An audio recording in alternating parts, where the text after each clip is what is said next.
નમસ્કાર મિત્રો, માર્કેટિંગ વિષય અંતર્ગત અમને દિવ્ય ભાસ્કર દ્વારા આયોજિત એજ્યુકેશન એક્સપોમાં ગુજરાત યુનિવર્સિટીના સ્ટોલ પર કાર્યક્ષેત્રનો અનુભવ મેળવવાનો અવસર મળ્યો હતો. અને આ અનુભવ મારા માટે માત્ર એક ફિલ્ડ વર્ક ન હતું, પરંતુ જીવનમાં પ્રથમ વખત લોકો વચ્ચે રહીને જવાબદારી નિભાવવાનો એક અનોખો પ્રસંગ હતો.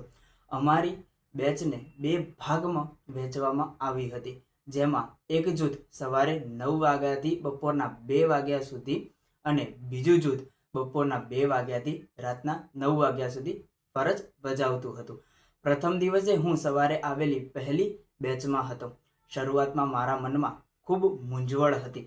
વ્યક્તિગત રીતે કહું તો મને એવું લાગતું હતું કે હું લોકો સાથે કેવી રીતે વાત કરીશ, વિદ્યાર્થીઓ અને વાલીઓને કેવી રીતે સમજાવીશ, જો કોઈ પ્રશ્ન પૂછશે તો હું જવાબ આપી શકીશ કે નહીં, અને આટલી મોટી જગ્યા કામ કરવાની જવાબદારી કેવી રીતે સંભાળીશ. પરંતુ અમારી સાથે એવા 2 ભાઈઓ હતા જે પહેલાથી ગુજરાત યુનિવર્સિટીના સ્ટોલને સંભાળતા હતા, અને તેમની માર્ગદર્શન તથા સહકારથી અમને ધીમે ધીમે આત્મવિશ્વાસ મળવા લાગ્યો.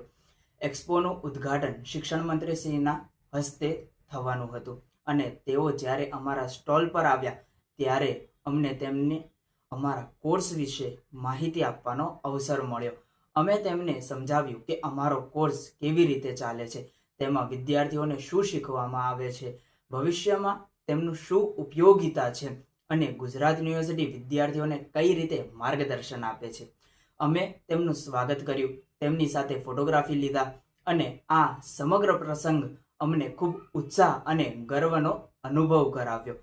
ત્યારબાદ ધીમે ધીમે લોકોની ભીડ વધવા લાગી, અને થોડા સમયમાં એવી સ્થિતિ બની કે સતત વિદ્યાર્થીઓ, વાલીઓ અને મુલાકાતીઓ અમારા સ્ટોલ પર માહિતી લેવા માટે આવતા રહ્યા. શરૂઆતમાં જે ગભરાહટ હતી તે આ ભીડ વચ્ચે કામ કરતા કરતા ધીમે ધીમે આત્મવિશ્વાસમાં બદલાઈ ગયો. અમે લોકોને કોર્સ વિશે સમજાવતા હતા, તેમની મૂંઝવણ સાંભળતા હતા, તેમને યોગ્ય માર્ગદર્શન આપતા હતા, અને સાથે સાથે સ્ટોલ પરની વ્યવસ્થા પણ જાળવી રાખતા હતા. એ સમયે સમજાયું કે માર્કેટિંગ માત્ર કોઈ વસ્તુનું પ્રચાર કરવાનું નામ નથી, પરંતુ લોકોની જરૂરિયાત સમજવી, તેમની સાથે યોગ્ય રીતે વાત કરવી, ધીરજ રાખવી અને વિશ્વાસ ઊભો કરવો પણ એટલું જ મહત્વપૂર્ણ છે. એક સમય તો એવો હતો કે સતત અવાજ, પ્રશ્નો અને લોકોની અવરજવર વચ્ચે પણ અમે ટીમ તરીકે ખૂબ સારી રીતે કામ કર્યું અને આખી ભીડને સંભાળી શક્યા. ખાસ કરીને જ્યારે અમે કોઈ વિદ્યાર્થીને તેની પસંદગી વિશે સમજાવતા અને તે સંતોષ સાથે આગળ વધતો, ત્યારે એક અલગ જ આનંદ અનુભવાતો હતો. બીજા દિવસે પ્રથમ દિવસ કરતાં પણ વધારે ભીડ જોવા મળી હતી.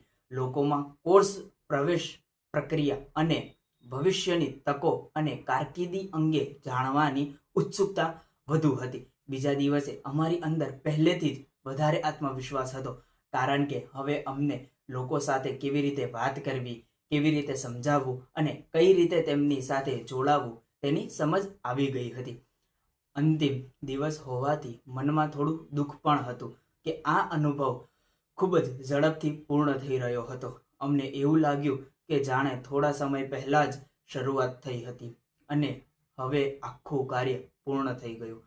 આ સમગ્ર અનુભવ દરમિયાન અમને માર્કેટિંગના ઘણા મહત્વપૂર્ણ પાસાઓ શીખવા મળ્યા, જેમ કે ગ્રાહક સાથે નમ્રતાથી વાત કરવી, તેમની જરૂરિયાત સમજવી, કોઈ પણ વ્યક્તિ સાથે ધીરજપૂર્વક વર્તવું, વિશ્વાસપૂર્વક માહિતી આપવી અને પોતાની રજૂઆત એવી રાખવી કે સામેનો વ્યક્તિ આકર્ષાય અને વિશ્વાસ અનુભવે. અમને એ પણ સમજાયું કે માર્કેટિંગ નૈતિકતા ખૂબ મહત્વની છે, કારણ કે જો આપણે ખોટી માહિતી આપીએ અથવા માત્ર આકર્ષણ માટે વાત કરીએ તો લોકોનો વિશ્વાસ તૂટી શકે છે. તેથી સાચી અને સ્પષ્ટ માહિતી આપવી એ ખૂબ જરૂરી છે. આ ફિલ્ડવર્ક દ્વારા મારી વાતચીત કરવાની કળા, લોકો સાથે જોડાવાની ક્ષમતા, ટીમ સાથે કામ કરવાની ટેવ અને જવાબદારીનો આત્મવિશ્વાસ વધતો રહ્યો. શરૂઆતમાં જે ગભરાહટ અને મૂંઝવણ હતી તે અંત સુધીમાં એક સુંદર અનુભવ અને શીખમાં બદલાઈ ગયો. આ કાર્યક્ષેત્રનો અનુભવ મારા માટે માત્ર અભ્યાસનો એક ભાગ ન હતો, પરંતુ જીવનમાં લોકો વચ્ચે રહીને શીખવાનો અને પોતાને ઓળખવાનો એક મહત્વપૂર્ણ પડાવ રહ્યો. ધન્યવાદ.